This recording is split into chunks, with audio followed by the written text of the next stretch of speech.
I was always the quiet one, the dreamer in the family. My sister Brittany was different. She was the star, the one everyone noticed when she walked into a room. She collected trophies like other kids collected stickers.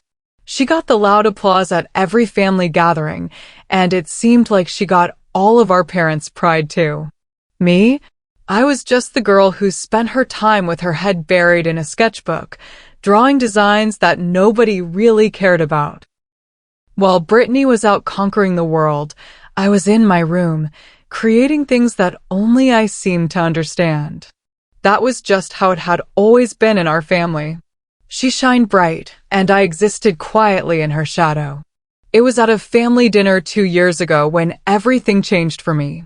Brittany had just gotten another promotion at her corporate job. She held court at the dinner table like she always did, talking about her success, her salary, her corner office.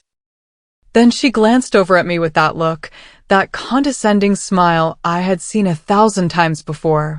"It's so important to have a real career," she said, her words dripping with superiority. Not like some people with their little craft projects. My heart dropped into my stomach. She was talking about my candle business, the thing I had poured my soul into. My mom squeezed my hand under the table, a silent gesture of support. But the damage was already done. Those words cut deeper than any knife ever could. That night, I cried in my small workshop behind our house. Tears streamed down my face as I looked around at the space I had created. But then something shifted inside me. I looked at the rows of beautiful candles I had made, each one crafted with my own hands, designed with my own vision. Each scent told a story. Each color scheme was intentional. These weren't just candles. They were pieces of my heart, my creativity, my dreams. I wiped my tears away and felt something new burning inside me. It was determination.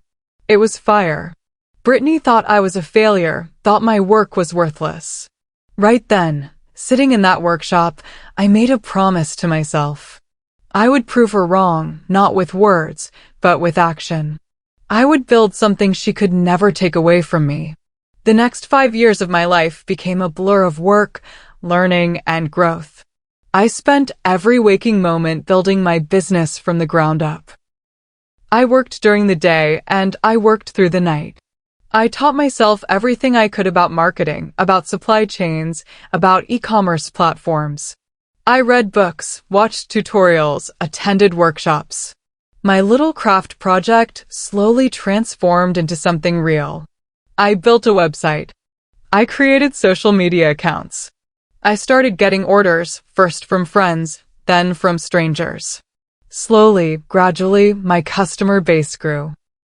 It was exhausting, and there were nights when I wanted to give up. But every time I felt like quitting, I remembered Brittany's words, that mocking smile, and I pushed harder. This business was mine, built with my own 2 hands, and nobody could take that away from me.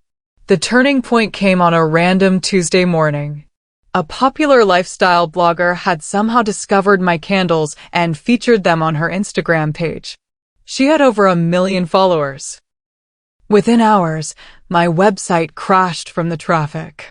Orders poured in faster than I could process them. My phone wouldn't stop buzzing.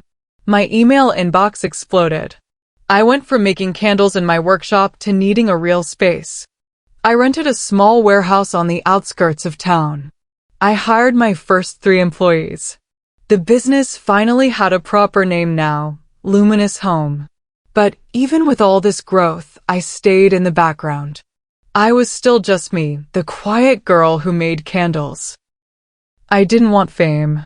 I just wanted to create beautiful things and prove to myself that I was worth something. The money was good now, really good, but that wasn't what drove me. It was the need to show everyone, especially Brittany, that I was more than a failure. Within another year, the success became more than I could handle alone. I was drowning in work, in decisions, in responsibilities I didn't know how to manage. I needed help, real help. That was when I met Abigail at a small business conference. She was sharp, ambitious, and brilliant. More importantly, she believed in my vision when I explained what I wanted to build. We talked for hours about the future of Luminous Home. I told her my crazy idea. I wanted to create a parent company, something bigger, something that could launch multiple product lines. But here was the twist. I didn't want to be the face of it. I was tired of being judged, tired of being compared to Brittany. I wanted to create from the shadows. So we formed Luminous Ventures together. To the outside world, Abigail was the founder and CEO. She did the interviews, the presentations, the public appearances. And me? I remained the silent, anonymous, creative force known only as Z. Only a handful of people knew the truth. It was perfect. Life went on, and my family had no idea what I had really built. One Sunday morning, Brittany came over to my apartment for coffee. She still saw me the same way she always had, as her little sister who played with candles. I had my laptop open on the kitchen table, reviewing sales reports for the quarter. The numbers were incredible.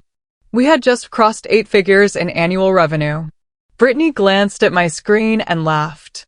"Still plugging away at your little side hustle?" she asked, actually patting my head like I was a child. I just smiled and said, "Yeah, it pays the bills." She had no idea. She didn't know that my side hustle had just bought the warehouse building she was standing in. She didn't know I employed over 50 people now. She didn't know I was successful beyond anything she could imagine. But I kept quiet. I wasn't ready to reveal the truth yet. I wanted to savor this secret a little longer. Everything changed for Brittany about 6 months later. Her company, a huge corporation she had worked at for almost a decade, went through a massive merger. I remember the phone call to our parents. She was frantic, her voice shaking in a way I had never heard before. She was being strategically laid off, she explained, trying to make it sound professional. But I knew the truth. She was losing her job, losing the identity she had built her entire life around. She blamed the economy, blamed corporate restructuring, blamed everyone except herself. Her pride was shattered. For the first time in her life, Brittany was adrift, uncertain, vulnerable. Part of me felt bad for her. She was my sister, after all. But another part of me, a part I'm not proud of, felt a small sense of satisfaction. She was finally experiencing what failure felt like. About a week after Brittany lost her job, I was sitting in a strategy meeting with Abigail in our main office.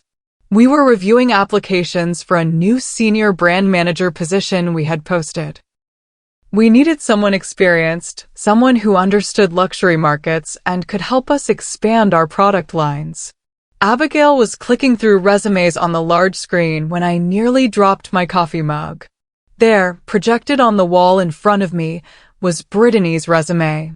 Her name, her photo, her entire work history. She was applying for a job at my company, at Luminous Ventures, the company she didn't know I owned. I sat there in stunned silence, my heart pounding in my chest. Of all the companies in the city, she had applied to mine. The universe had just delivered the most incredible, ironic twist I could have ever imagined. I didn't know whether to laugh or cry. Abigail looked at me, concern in her eyes. She knew Brittany was my sister. We had talked about my family before, about the complicated relationship I had with Brittany. "What do you want to do?" Abigail asked me carefully. I took a long, deep breath and tried to think clearly. Part of me wanted to reject her application immediately, to get revenge for all those years of being called a failure. But that wasn't who I was. That wasn't who I wanted to be. I told Abigail to process the application exactly like any other candidate. I wanted to be fair. I wanted to do this right. But I couldn't deny the strange feeling in my gut. This was either going to be a disaster or the most satisfying moment of my entire life. I just didn't know which one yet. The only thing I knew for certain was that everything was about to change. That Sunday, we had another family dinner at our parents' house. Brittany showed up looking more put together than she had in weeks. She was excited about something, and I could tell she was dying to share her news. Halfway through dinner, she made her announcement. "I have an interview next week," she said proudly, that familiar confidence returning to her voice. "It's with Luminous Ventures, the most innovative lifestyle company in the entire state. They're doing incredible things, and it's a perfect fit for my skills." She went on and on about how prestigious the company was, how selective their hiring process was. She didn't even glance in my direction once. She had absolutely no idea that she was bragging about my company to me. I sat there, fork in hand, just listening. Our parents congratulated her, told her how proud they were. I stayed quiet, just nodding along, a small smile on my face. The irony was almost too much to handle. The day of Brittany's interview arrived, and I made a decision. I needed to see this for myself. I needed to watch how she would act when she thought I wasn't there. Abigail had agreed to conduct the interview personally, and I would observe from the small observation room next to her office. It had a one-way mirror, originally installed for focus group testing. I sat down in the dark room, my heart racing. I felt like I was doing something wrong, something sneaky. But I needed to know who my sister really was when the mask came off. I needed to see if she was genuinely talented or if her confidence was just an act. I needed to understand if the years of her putting me down were based on real superiority or just insecurity.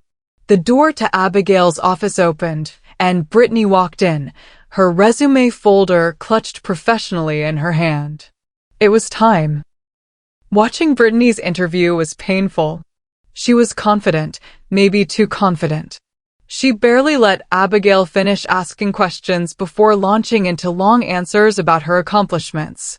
She talked over Abigail multiple times, something that immediately annoyed me. Then it got worse. She started criticizing our company's branding. She called it youthful and unfocused, saying the aesthetic was too soft, too feminine. She said she could whip this place into shape and bring a more professional edge to everything we did. I felt my hands clenching into fists.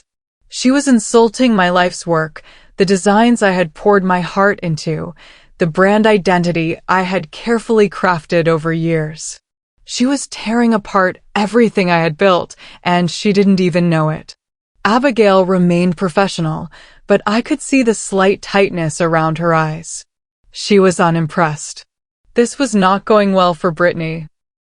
After the interview ended and Brittany left the building, Abigail came into the observation room where I was sitting. I was still processing everything I had just witnessed. "Well," Abigail said carefully, sitting down next to me, "she's definitely talented. Her resume is impressive, and she has good ideas." She paused, choosing her words carefully. "But her attitude is a serious problem." She didn't listen. She criticized without understanding our brand values. "She's not a team player." I nodded slowly. Everything Abigail was saying was true. We couldn't offer Brittany the senior brand manager position. She wasn't right for it, family or not. But as I sat there, another idea started forming in my mind. A different approach. One that would teach my sister a real lesson about humility, about starting from the bottom, about respecting other people's work. I turned to Abigail with a small smile. "I have a different idea," I said. I asked Abigail to call Brittany back the next day. But instead of offering her the senior position she had interviewed for, we offered her something different. A junior-level marketing coordinator position. It was entry-level, the kind of job someone right out of college might take. It was several steps down from what Brittany had applied for, and definitely below her experience level. But it was still a foot in the door at a prestigious company. The position would let us see if Brittany could actually be a team player. It would test if she could check her ego, follow directions, and work her way up like everyone else. Most importantly, it would teach her what it felt like to start from the bottom, something she had never really experienced. Her entire career had been fast-tracked through connections and her natural charisma. This would be different. This would be humbling. I knew it was a risk, but I needed to see if my sister was capable of growth. When Brittany received the job offer, she was furious. I wasn't there, but our mother told me all about it later. Brittany had called her immediately, ranting about how the company was making a huge mistake. How dare they offer her a junior position? Didn't they see her experience? Didn't they understand her value? She went on and on about how insulting it was. But here's the thing about Brittany. As much as she complained, her ego couldn't say no to having Luminous Ventures on her resume. The company was too prestigious, too respected in the industry. She knew that even a junior position there would look good to future employers. So she swallowed her pride, gritted her teeth, and accepted the job. 3 days later, she signed her employment contract. She had no idea she had just become my employee. She had no idea that her failure of a sister was now, technically, her boss. The first day of her new job was scheduled for the following Monday. Brittany's first day at Luminous Ventures was everything I had hoped it would be. I watched from a distance as she arrived at the office, dressed in an expensive suit that was way too formal for our casual company culture. She looked around at the open floor plan, the young employees in jeans and sneakers, the colorful decor I had personally chosen. I could see the confusion on her face. This wasn't the corporate environment she was used to. She was assigned to report to Marcus, our marketing manager, who was 10 years younger than her. I saw her face when she met him, the way her smile tightened just slightly. She was used to being the one in charge, the one giving orders.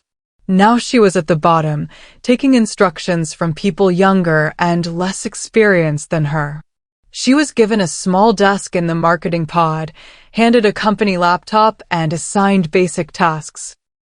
Data entry, social media scheduling, market research compilation. It was a shock to her system, and I could see it. 2 weeks into Brittany's employment, we held a company-wide meeting. These meetings happened quarterly, and this one was special. Abigail was going to announce our new flagship product line, something I had been designing in secret for months. It was a series of candles inspired by quiet, peaceful moments. Each scent was carefully crafted to evoke calmness, reflection, and tranquility. The packaging was soft and minimalist, featuring watercolor designs I had painted myself.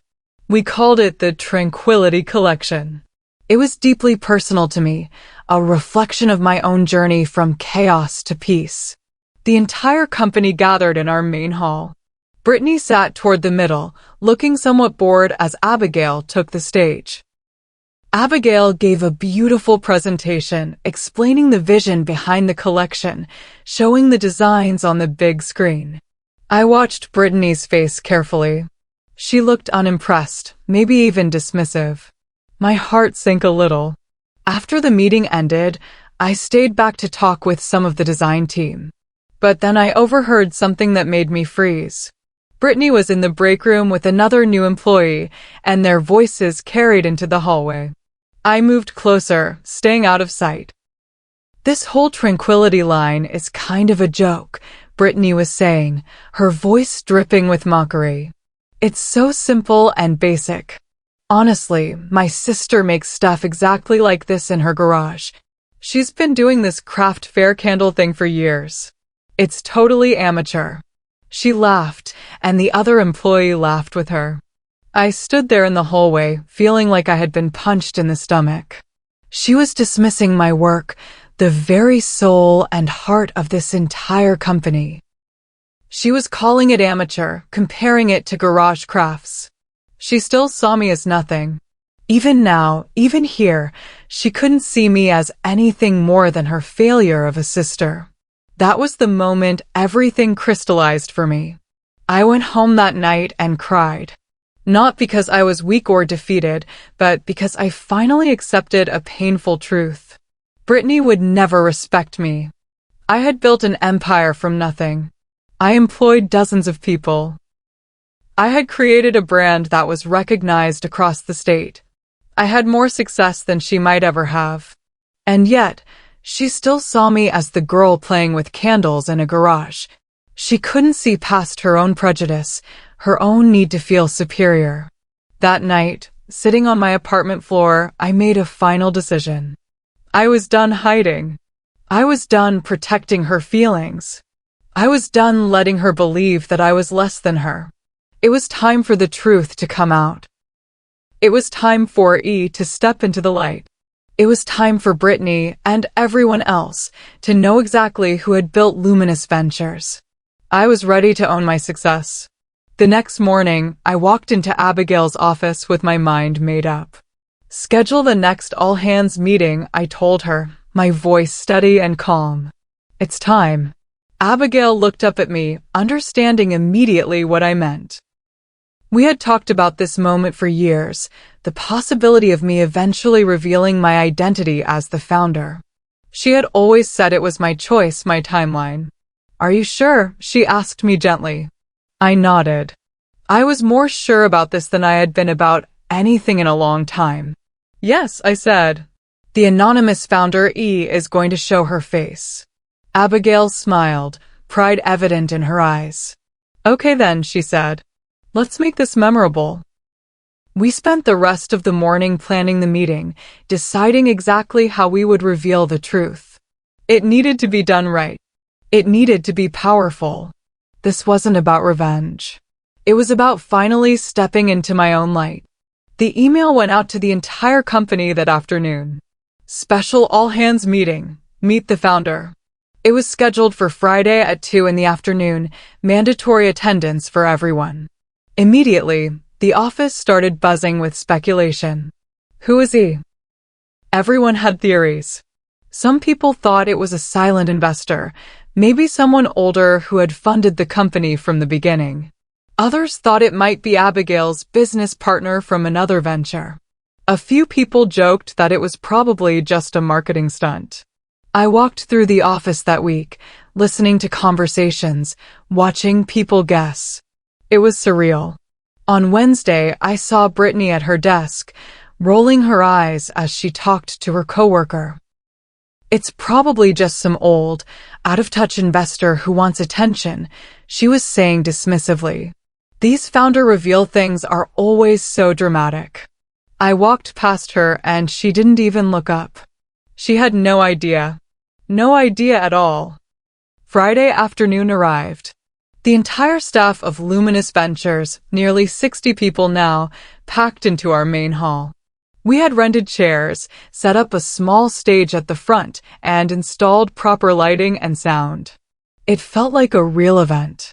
I stood backstage, my heart pounding so hard I thought everyone could hear it. I could peek through the curtain and see everyone settling into their seats.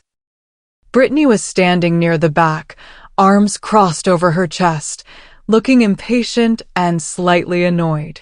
She clearly didn't want to be there. Abigail gave me a final encouraging smile before walking onto the stage. The room quieted down. Thank you all for being here, Abigail began, her voice clear and strong. For years, you've known me as your leader, as the CEO of this company. But the truth is, the real vision, the true heart and soul of Luminous Ventures has always belonged to someone else. The room was completely silent now, everyone leaning forward with curiosity. Please give a warm welcome, Abigail continued, gesturing toward the side of the stage, to our founder, E. I took a deep breath and stepped out from behind the curtain. I walked onto the stage, my legs steady despite my racing heart. For a moment, there was just confused silence. People looked at me, trying to figure out who I was. Some of the employees recognized me from around the office, but couldn't place why I was on stage. And then I looked directly at Brittany. I watched as the recognition slowly dawned on her face. Her eyes went wide, so wide I could see the whites from across the room. Her jaw literally dropped open. The color completely drained from her cheeks, leaving her pale and shocked. Her arms fell to her sides. Around her, other employees started whispering, connecting the dots.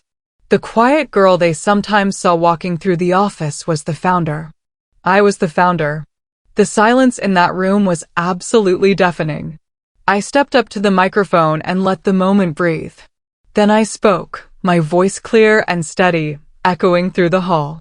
"My name is Eleanor," I said, looking directly at Brittany.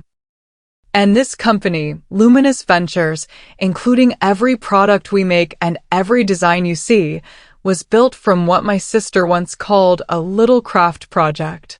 I paused, letting the words sink in. "That Tranquility collection we just launched? Those are my designs, my watercolors, my vision. Everything you see here came from those amateur candles my sister laughed at." I wasn't smiling. I wasn't gloating. I was just stating facts, letting the truth exist in the space between us. Brittany looked like she might faint. Our eyes locked across the room, and in that moment, I saw everything.